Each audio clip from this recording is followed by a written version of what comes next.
Hamas mengaku bisa meneruskan perang melawan Israel hingga berbulan-bulan ke depan. Hal itu disampaikan Hamas kepada Menteri Luar Negeri Iran, Hossein Amir Abdollahian. Hamas punya kemampuan untuk meneruskan pertempuran selama beberapa bulan, kata Amir Abdollahian dikutip dari Yediot Ahronot pada 29 Desember 2023. Amir Abdollahian juga berujar bahwa Amerika Serikat telah mengirimkan pesan kepada Iran yang isinya meminta perang di Gaza tidak diperluas. Dia menyebut Hamas hingga saat ini masih berkuasa di Gaza dan mengobarkan perang melawan Israel. Menteri Pertahanan Israel Yoav Gallant juga memprediksi perang di Gaza masih akan berlangsung hingga berbulan-bulan ke depan. Israel masih bertekad untuk melenyapkan Hamas yang melancarkan serangan tiba-tiba tanggal 7 Oktober lalu.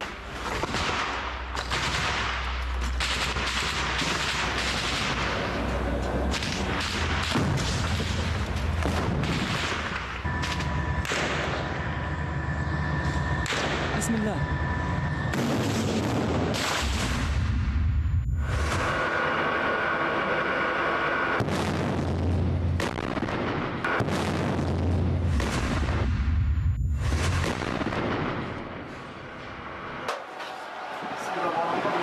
Allahu Akbar, ma ramaita.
Download Tribun X sekarang, menghadirkan lokal menjadi Indonesia.